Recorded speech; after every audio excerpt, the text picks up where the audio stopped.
I'm Chris Duke, and today on Motors, we're installing an adjustable suspension on our 2008 Mustang GT.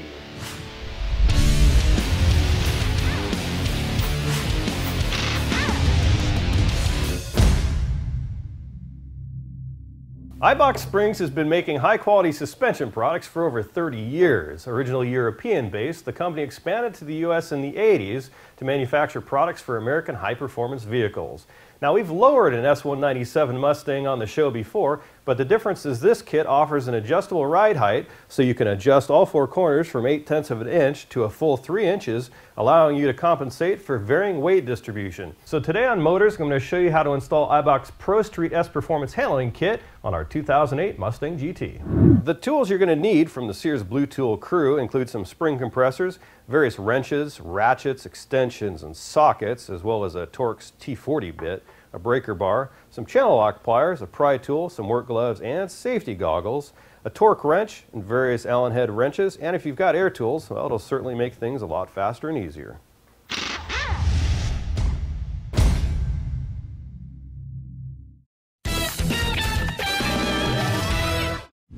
Hi, I'm Nate with Sears Tools.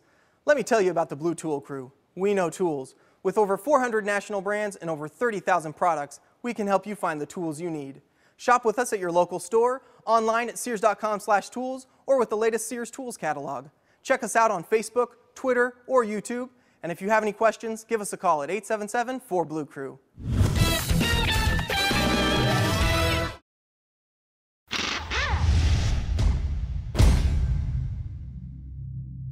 We're going to start at the front end of our Mustang by replacing the stock struts and springs with the Coilovers system from Eibach.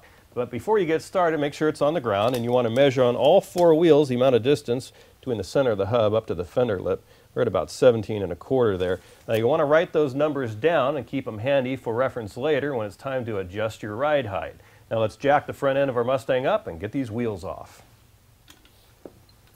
To give yourself a little bit more access when working inside here, turn your wheel all the way out and then grab a 19mm socket and a breaker bar with an extension to loosen these two bolts, and then keep turning them until the nuts on the back side fall out. You don't want to remove these just yet.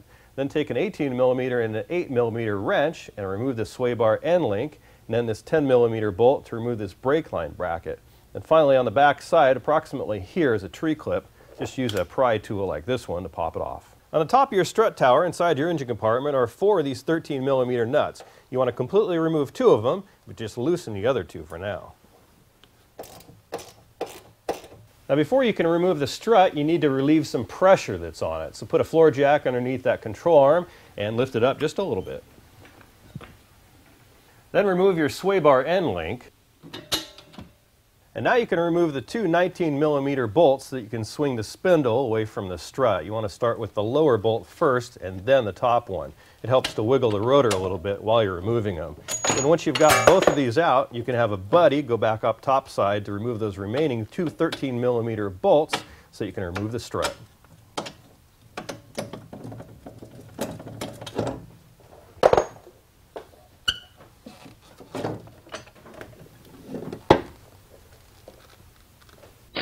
Now when you compare the two side by side, you'll notice that the spring on our stock strut is quite a bit bigger and thicker than the equivalent on the Eibach coilover. Now don't let that alarm you, because they are traditionally smaller, plus you have the added benefit of some weight reduction up front.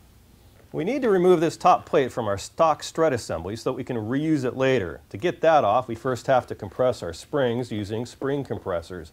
Once we've got that tightened up real good, then we can come back up here and use our 21mm wrench and a 10mm socket so we can remove this nut.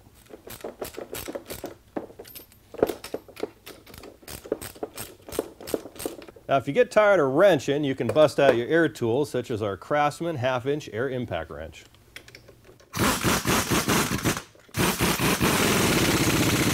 Now you want to keep going until you have some separation right here between that spring and that pad.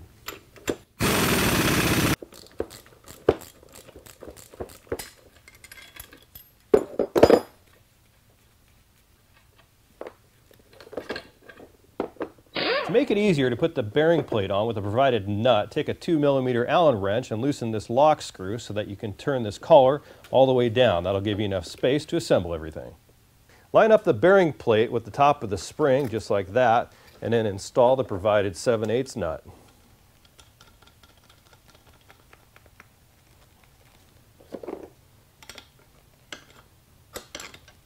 Now after you get started, use a 6mm Allen head bit like this one and tighten it all the way down. With the arrow that's on the top of the bearing plate pointing to the outside of the vehicle, install your new coilover and then put everything back together and repeat on the other side.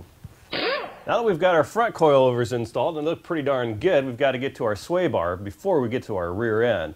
Refer to a previous episode on motors for a step-by-step tutorial on how to install these guys. Well, we're done with the front end of our Mustang. We flipped it around. We've got it supported on jack stands. We've got a jack underneath the rear differential to support our axle. But before we can install all of our rear Eibach components, we've got to remove our rear sway bar, the bottom bolt on our shock, and that's going to give us enough play so that we can remove our spring. You might need a spring compressor for that. Lower your floor jack so you can drop your axle a little bit, then push down on your axle just a little bit. Just be careful of your brake lines and twist that spring on out.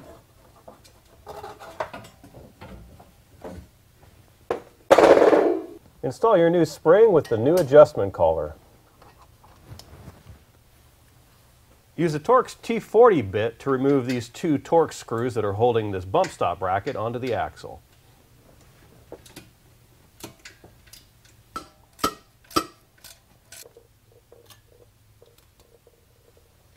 Remove the factory bump stop from this bump stop bracket and replace it with the new one provided by Eibach. This is rather difficult to do. We found using some channel lock pliers was the best tool to get that done. Install your new bump stop, your new rear sway bar, and your shocks, then adjust the ride height.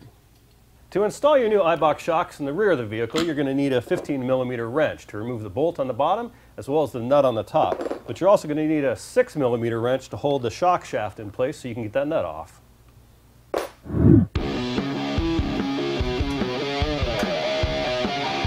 After removing that bottom bolt on your shock, get into your trunk and pull back this trunk lining to reveal the nut that you've got to remove right there.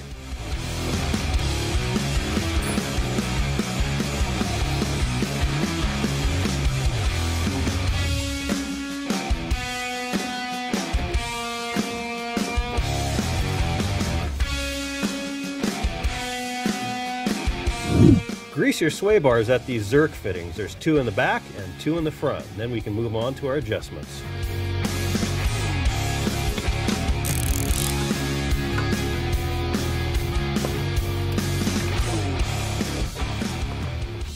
To adjust the height of the rear suspension, use the provided spanner wrench to turn the collar up or down. To adjust the height in the front suspension, use a 2mm Allen wrench to loosen the set screw that's inside the collar. Then use the provided spanner wrench to adjust the collar up and down. Now when we come back from our break, we're going to check out some new LED taillights from Hella.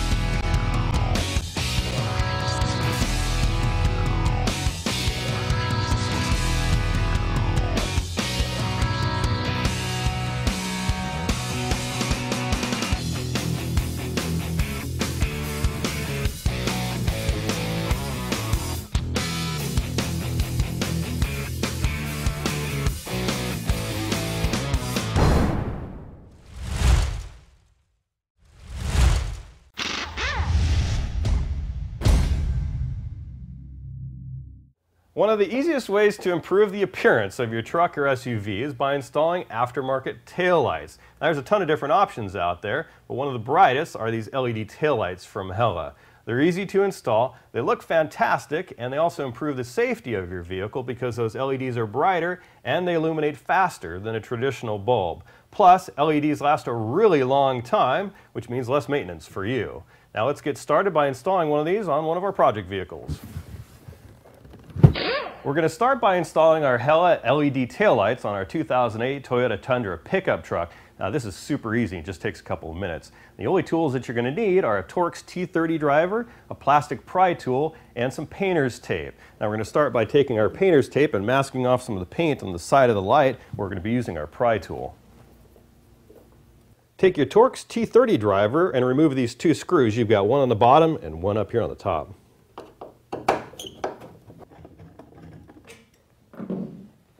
Use a plastic pry tool to pop the light away from the vehicle. Remove the 3 bulb sockets from the taillight assembly and then remove the bulb that's in this top one.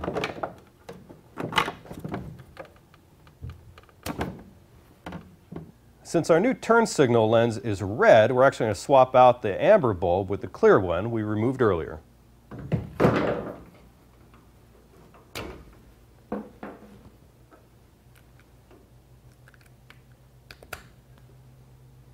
Remove these 3 covers over the bulb socket openings by pulling on the tabs, or you can also use a small flat blade screwdriver to get them out.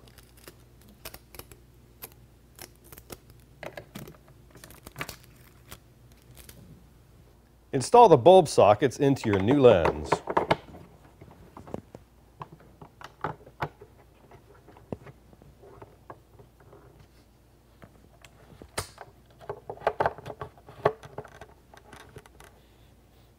Install the new Hella lens by just snapping it into place right here, and then reinstall those Torx T30 screws, and repeat on the other side and give them a quick test. Once we're done with that, we're going to work on our third brake light.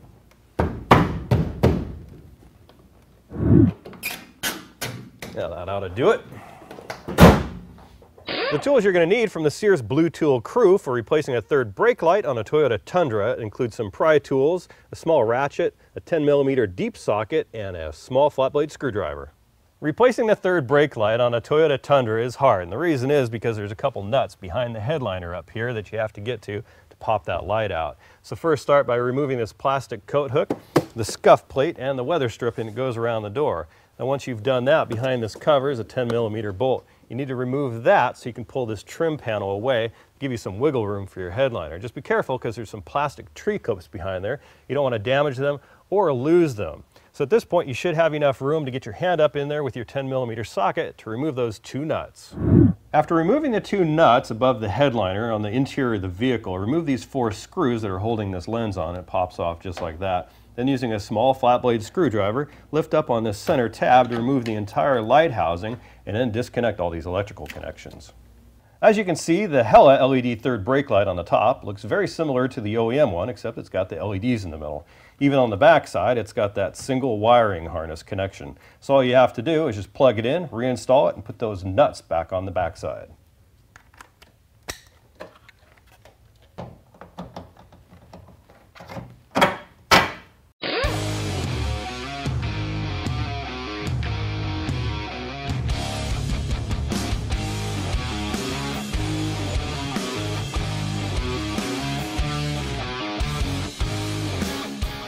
To show how much faster the LED taillights from Hella illuminate, we've only installed one at this point on the driver's side there on the left. On the right is the stock lens. To show you a more dramatic difference, we'll pause the video for approximately 2 seconds before resuming, and it will show it to you again real time.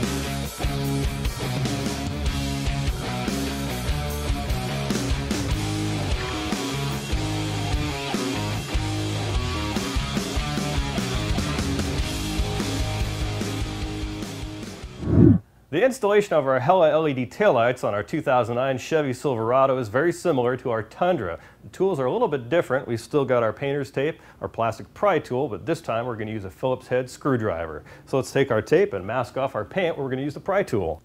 Use your Phillips head screwdriver to remove these 2 screws, one on the bottom and one on top.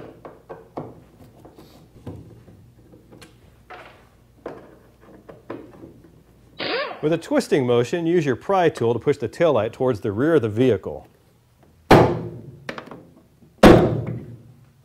Remove these 3 bulb sockets from the taillight assembly, then remove the bulbs from the top and bottom brake lights, leaving the one for the backup light intact.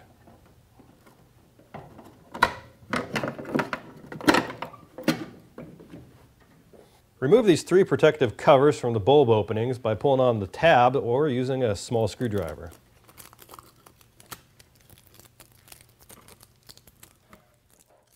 Mount this transformer on the inside of the bed frame just to get it out of the way, and then take the backup bulb and reinstall that on the bottom, and then the brake bulb sockets connect to these terminals right here.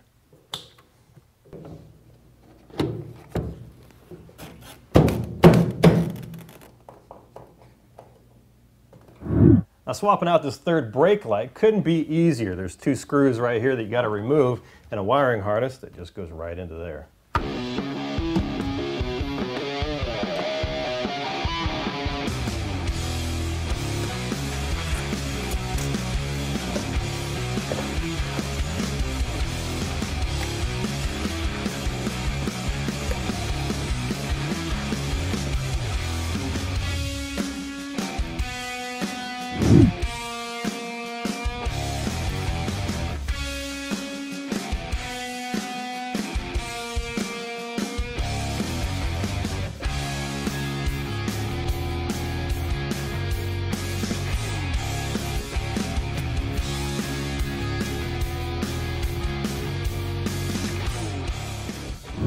Now, this is what we started with, and this is what we've got now. Now, Hella's LED taillights and third brake lights are easy to install and just require some basic hand tools. For more information on their lights, just visit our website.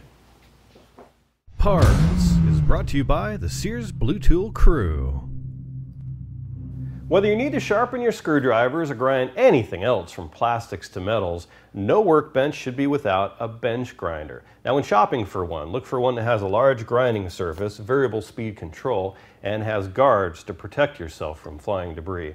This Craftsman Professional variable speed 8-inch bench grinder has all those qualities and a whole lot more. It includes a large flexible work light with its own on-off switch, a grinding wheel, as well as a wire wheel. It's solid as a rock and heavy too, so you don't have to worry about it jumping all over your workbench while you're grinding away at something with its 1725 to 3450 RPMs.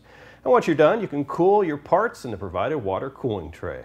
Now, even though it has clear eye shields and spark guards, you should always wear safety glasses when operating a bench grinder. Check it out from the Sears Blue Tool crew in person at a local Sears store or online at their website.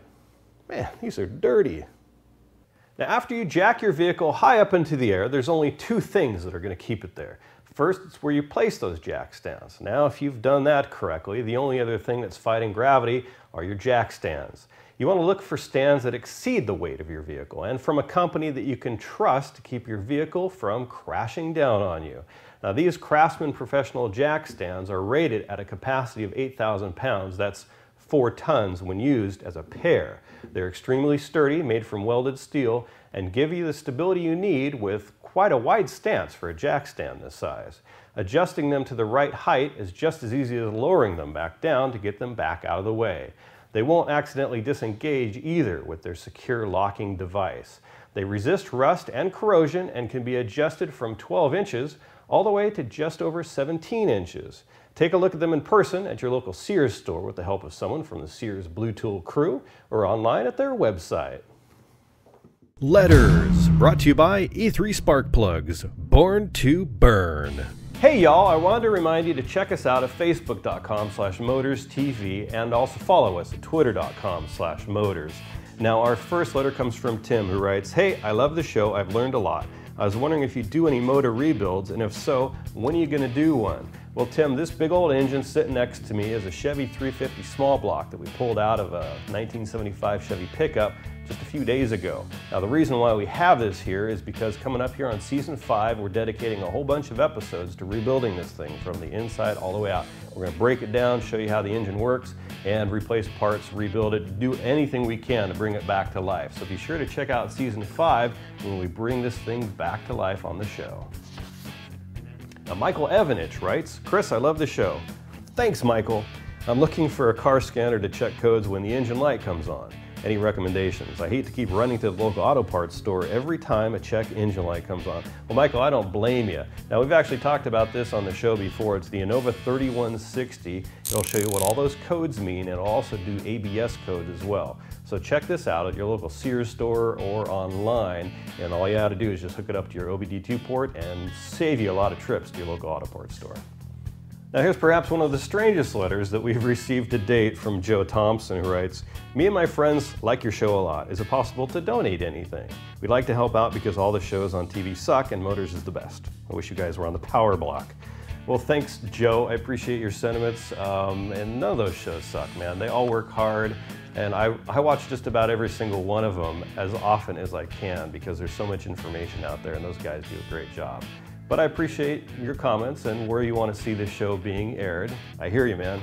Now, as far as donating, well, we don't accept donations, but we do have a store at the website. So just go there, it's right at the top. Click, I think it says shop. And you can buy stickers and caps and a whole bunch of other stuff.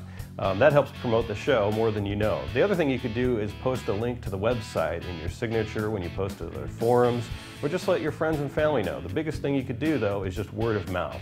It helps more than you know, so thank you very much, man. Now, you probably already know by now that if you send in your letter and I answer it on the show, then you get a free set of plugs for your ride from E3 Spark Plugs. Now, one of those people that already received theirs is Brandon Lemon. Now, he wrote in again just to say, "I wanted to let you know that I got the E3 Spark Plugs and was so excited about them and put them on. I just wanted to say thanks to Chris and everyone else for them and keep up the good work. I also want to know if you guys are going to be doing an episode on how to lower a truck because I want to lower mine." Well, Brandon, we'll probably do that at some point in the future because we have lifted trucks, so just keep on watching the show. Now, Brandon doesn't get a set of E3 Spark Plugs because he already got them. Sorry, man, it's kind of a one-shot deal. But everybody else gets a free set of plugs just for sending them into the show. Now, for more information on E3 technology or find out if they're available for your ride, just head on over to e3sparkplugs.com.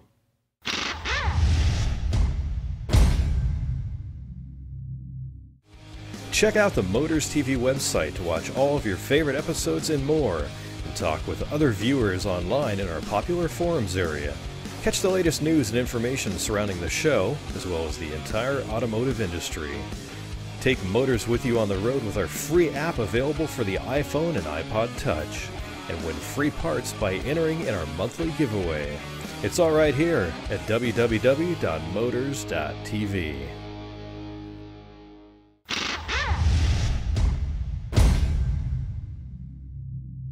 Lowering a late model Mustang is really easy with some basic hand tools, and the great thing about this Eibach lowering kit is its ability to be adjusted for varying conditions. And just remember when you're all done to get an alignment and retorque everything after a couple hundred miles. Now, for more information on Eibach suspension products or all the great tools we use from the Sears Blue Tool crew, just head on over to our website. We'll catch you next week on Motors. Girl, you know it, yes, you know it's true. Done to get an alignment and clean out the lint from your belly button. I start talking, I'm like looking down, my foot is in the right place. It's nowhere close. I'll hit my mark this time.